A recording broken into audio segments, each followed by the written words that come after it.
अस्सलामुअलैकुम। कैसे हैं आप सब लोग? उम्मीद करती हूँ कि सब लोग बिल्कुल ठीक होंगे। और कैसी गुजर रही हैं आपकी सर्दियाँ, ज़रूर कमेंट करके बताइएगा। तो जी, अगर आपको मेरे पीछे से शोर की आवाज़ सुनाई दे रही है तो उसके लिए मैं माज़रत ख़्वाह हूँ, क्योंकि हमारा जो है वो न्यू घर बन रहा है और उसकी छत डल रही है, तो लेंटर शेंटर का वो शोर है भाई सबका। मैं तो भाई सुबह से काम कर कर थक गई हूँ। अच्छा खैर, हम सुबह की बात कर रहे हैं तो हम सुबह की शुरुआत का बताती हूँ। मैंने नाश्ता बनाया उठ के, क्योंकि ये है साग के पराठे। भाई सर्दियों की सही सौगात होती है साग। साग जैसे पंजाबियों के घर में बनता है, एक बार बन जाए बस वो फिर रोज़ ही बनता है। मतलब बने ना बने रोज़, बट वो रोज़ पड़ा ज़रूर होता है। तो जैसे ही हमारे घर में साग बना तो सबकी फरमाइशें जो है वो रात को स्टार्ट हो गई कि हाँ भी हमें साग के पराठे सुबह चाहिए। तो साग के पराठे हों और साथ में हो दही, तो फिर मज़ा तो बाला हो जाता है। तो जी, ये मैं सुबह उठ के जो है वो सबके लिए साग के पराठे बना रही हूँ। पराठों की खुशबू सूंघते ही ना सारे के सारे डाइनिंग टेबल पे पहुंच गए। भाई हमें बड़ा काम है, हमें पहले दो, मुझे पहले दो, मुझे पहले दो। मैं कह लो जी, इनको काम कोई है नहीं और ये स्टार्ट हो गए हैं। खैर, हमने जैसे तैसे करके साथ साथ रिकॉर्डिंग की और साथ साथ जो है वो बनाए पराठे। मैं बहुत शुक्र कर रही थी कि मेरा हाथ नहीं चला ऑयल से, वरना यकीन मानो हर सर्दियों में ऑयल की वजह से मेरा हाथ ज़रूर जल जाता है, क्योंकि ये तरह तरह के तो पराठे बन रहे होते हैं, कभी मूली के, कभी गोभी के, कभी किसी चीज़ के, कभी किसी चीज़ के। आज साग के बन गए। खैर, बट मेरा दुख कौन समझेगा, क्योंकि मैं तो ये जो है वो पराठे वगैरह खा नहीं सकती थी, क्योंकि मेरे डॉक्टर ने मेरे को कहा है कि बेटा तुमने फ्राइड प्रोडक्ट और कैफ़ीन वाली प्रोडक्ट्स खानी नहीं है।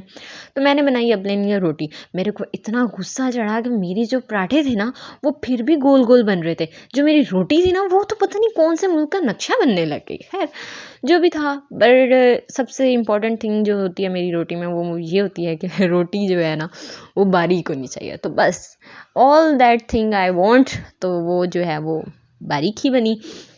खैर, मुझे ना रोटी जो है ना वो बनाते वक्त रिकॉर्डिंग का मज़ा पता क्यों आता है? इसलिए आता है क्योंकि वो रियलिटी में इतनी प्यारी नहीं लग रही होती जितनी वो इसमें कैमरे में लग रही होती है। कल मेरी दोस्तों ने मुझे मैसेजेस किए, मतलब क्लास फेलोज़ थी, तो उनकी लिए मैंने एक रिकॉर्डिंग की थी। अस्सलामुअलैकुम एवरीवन, कैसे हैं आप सब लोग? उम्मीद करती हूँ कि सब लोग बिल्कुल ठीक होंगे। तो जी, आज एक और दिन छुट्टी के नाम में मेरी छुट्टियां बढ़ गई हैं। अब तो मुझे घर रह रह के ना बस कुछ कुछ होता है।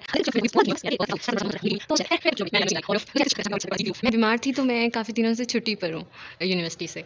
तो आज मुझे मेरी कुछ क्लास फेलोज़ ने ना मतलब मैसेज किया। उन्होंने कहा हमें पता ही नहीं था कि तुम्हारा मतलब तुम्हारी तबीयत नहीं ठीक, इस वजह से तुम लीव पर हो। हमें लगा शायद कुछ और वजह है, ये वो, आजकल शादी सीज़न है, ये वो। मुझे इतना कोई फील हुआ मेरे को, यार इन्हें किसने बताया? फिर बाद में पता चला टीचर ने उन्हें बताया। तो मुझे ना मतलब थोड़ा सा ऑड फील हुआ कि यार मतलब मैं वो लड़की हूँ मतलब जिसको ना जो बीमार भी हो ना तो वो कहती है कि मैं बीमार नहीं हूँ, बल्कि मैं पूरी ट्राई करती हूँ कि किसी को मेरी शक्ल से ज़रा भी अंदाज़ा ना हो कि मैं बीमार तो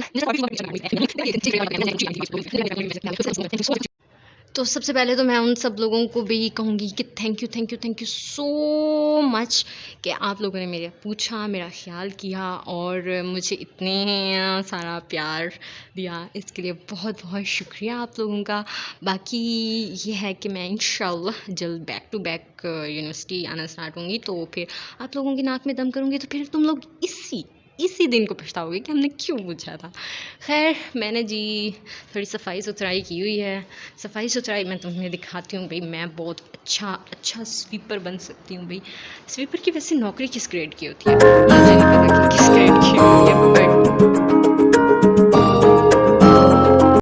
ओके जी, अब हम वापस आते हैं अपने आज के नाश्ते की तरफ। भी नाश्ते की बात हो रही थी तो जी, मेरा नाश्ता सबके जो थे साग वाले पराठे और साथ में थी दही दही ज़क्र होती है, मोनीस होती है, खैर जो भी थी। तो मेरे पास जो था ना वो मेरे पास 2 रोटियां थी, उसके अंदर मैंने साग लगा लिया। मैंने कहा मेरी भी साग वाली रोटी है और साथ यू नो व्हाट कि मैं तो लस्सी के बगैर रह नहीं सकती, तो लस्सी का मगा इस है। अच्छा खैर, वो जो छत डल रही है तो उसके लिए हमने जी ये बनाया, एक पतीला चढ़ाया चूल्हे के ऊपर चाय के लिए, और ये अब चाय बन रही है। मैंने पानी के अंदर जी पत्ती के काफ़ी सारे ढक्कन डाल दिए हैं। अल्लाह हम ये चाय उन लोगों को भी डेडिकेट कर सकते हैं कि जो चाहते हैं कि जानिए साड़ा एक कप ना कुछ नहीं बनना, सानू पूरी दी पूरी टैंकी लगा दो। खैर आओ तुम लोग, मैं तुम लोगों को इसके अंदर डुबकी लगवाऊँ। ये चाय स्पेशल मैं तुम लोगों के लिए ही बना रही हूँ कि आओ और तुम लोगों को मैं डुबकी लगवाऊँ, तुम लोगों को पता चले कि टैंकी अच्छी है कि पतीला अच्छा है। फिर बनाना पड़ता है ना जब इतना बड़ा पतीला, तो पता लग जाता है। फिर मेरे को पूरा घंटा लगा ये चाय बनाने के लिए। कोई आई थिंक ये सारे कोई 20-25 कप तो थे ये चाय के, या उससे भी ज़्यादा ही हैं। खैर उसके बाद जी हमने जो चाय चाय ना यार इसके अंदर ना मेरे को मना है। जब मैं पीती थी ना तब मुझे पता है इससे ज़्यादा स्ट्रॉन्ग नशा ना किसी चीज़ का नहीं हो सकता। अब सब घर वाले पी रहे होती हैं चाय और मैं चुप करके देख रही होती हूँ। मेरा इतना दिल करता है चाय पीने का, बट इसके अंदर कैफ़ीन होती है, तो एज़ यू नो कि कैफ़ीन तो मेरे को मना कर दी गई है, तो इसलिए फिर हम नहीं जाते। उसके बाद मेरे को मिल गई एक खेड। बाहर से आया जनरेटर, वो छत डल रही है ना तो लाइट थी नहीं, तो वो जनरेटर उन्होंने कहा कि आप घर रखें, हम ना मतलब पता नहीं कुछ सीन था, तो वो जनरेटर मेरा भाई लेके आया। मैंने कहा मैं ले जाती हूँ, मैं ले जाती हूँ, क्योंकि उसको तो मतलब ऐसे लेके जाना था ना। मेरा भाई कहता एक खेल रही है तू, अभी तक लेके नहीं गई। मैं क्या, हाँ वो मैं खेल ही रही थी। खैर दरवाजे शरवाजे मैंने खोले हैं एंड गुम तसले विश